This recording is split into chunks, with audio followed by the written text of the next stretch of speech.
Hi again. We are number 9 long castle, which is a very interesting variation, and now we are heading into absolutely the main Yugo-Slav variation against the dragon, bishop c4. And which line are we going to put most of our attention, Timur?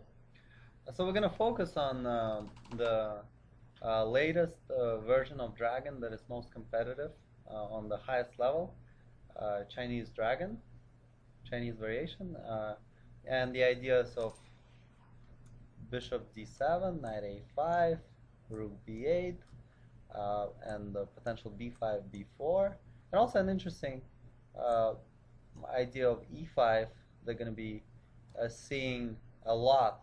So maybe at this point it may sound just a little bit confusing, but wait just a couple moments and we'll introduce you to the ideas and exact move order. Move order is going to be quite important. It's going to be, the position is going to be very similar, the idea is going to be similar, but the move order is going to be essential for us to get the opening edge.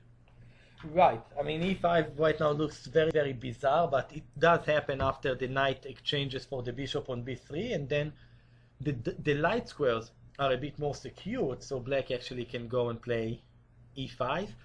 We will just mention that there is nothing wrong with the main variation, right? By no means we are rejecting it or suggesting not to play it at all. It's just that there is so much theory to study and look in this position.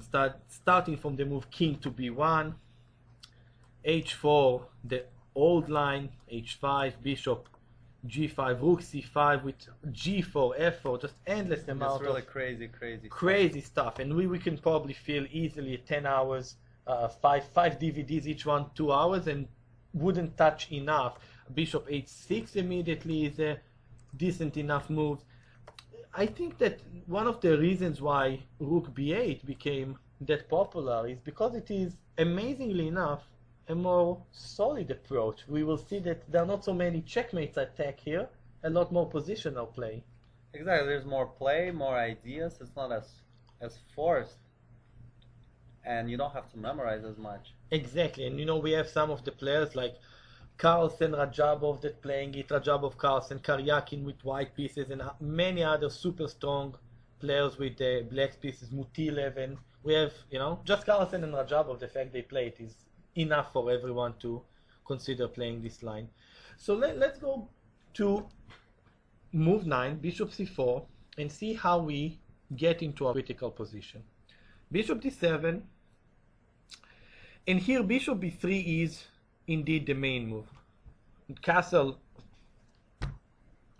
and here after bishop d7, either bishop to b3 is possible or long castle. There is just one line that we would like to mention, is that if long castle, which is the main move, because bishop to b3 sometimes give possibilities to take on d4 and immediately push b5.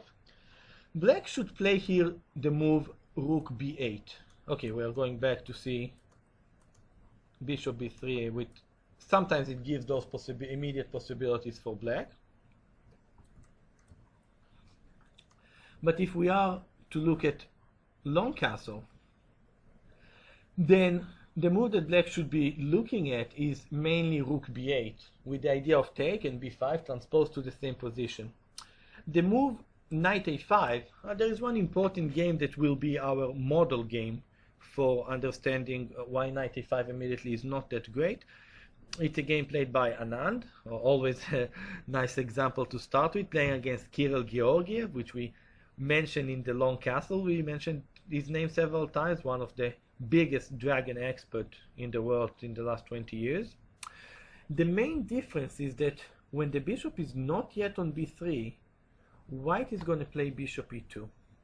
And let's take a minute and figure out why we like this move. If rook b8 and b5, well, that square is under control by white. Black can always go, well, I wouldn't even say berserk, always give that pawn away. But it's not that much if it doesn't have a really follow-up, and in this position it doesn't. So the bishop goes to e2, kind of take away the b5 idea. Now, What happens if the rook goes to c8? Well, let's see how white played. King b1. Now, what happens if black plays knight c4? Basically, we are transposing. Take a picture of this position for a second. Let me go back and show you the main variation. So the main variation will go, let's say castle, rook to c8, bishop to b3, knight e5, king b1. It became actually quite one of the main lines. And here the two absolute main moves for black are a6 and rook e8. We have many of the elite players in the world playing it. So the idea of rook e8 is essentially the key idea of the opening is to play bishop h6. So black would do a little prophylaxis, rook e8, so that bishop h6, obviously bishop h8, saving the bishop without having to exchange it. Or sacrifice the rook, which happens sometimes after bishop h6. Sometimes black, despite the fact that the rook is hanging, would retreat the rook. Exactly, but in such early stage, black wouldn't like to give the exchange for free. At much later stages, very easily, exactly, the rook is being given. But in this position, knight c4 is not really the way to continue, not considered at least that great.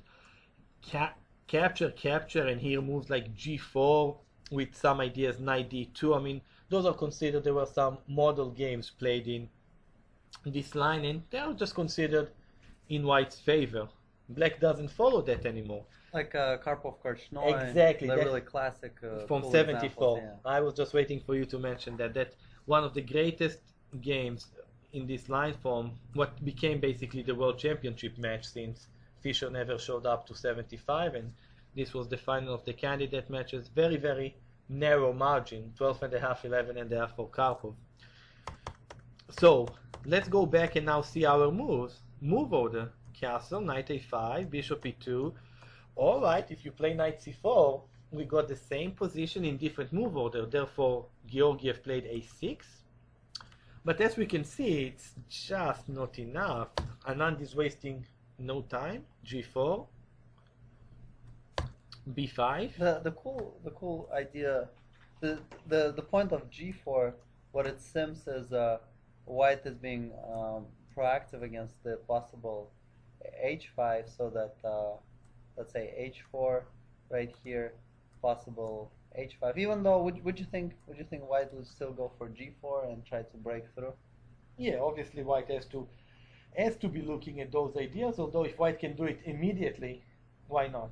Another thing I wanted to mention is that, okay, the bishop does retreat to e2, and it seems like the point is to have it on b3. However, the knight is going to be hitting it right there and exchanging it for the bishop anyway. So keeping it on e2 basically just emphasizes the awkward situation of the knight, where the knight is ultimately going to have to go to c4. Sooner or later, that's got to happen. Otherwise, this knight is just being out of the game, down a piece. Right, when the knight is on e5, it is also looking at g4 square, f3 square, but here the knight is obviously on a5. That's why this retreat on e2 really tells him, hey, either you go to c4 or you're just out of play. Exactly. So this is the reason Anand went to e2. b5, h4, e6, okay, threatening b4. If b4 immediately, white would have played knight d5, and here very simple, very typical Anand move, a3, just no b4. If going to c4, sorry, white is going to capture and now really punish this move by playing knight to b3. And here we see immediately the big weaknesses, the big weakness of the d6 square. Georgiev plays h5, and here very powerful move, bishop g5, basically forcing the weakness on h5. Either black has to take, if not, white will take on f6 and take on h5, open black position completely. Take, h5, and black is already in a horrible spot here. Pawn take g4, very powerful move, and Anand just The game crushed black. didn't, the game didn't continue for too long. Yes, I mean another 10 moves, but already here it's very critical. So it's very interesting that the knight should go to a5 based on this game only when the bishop is already on b3, so the knight has tiny bit more prospects other than just going to g4.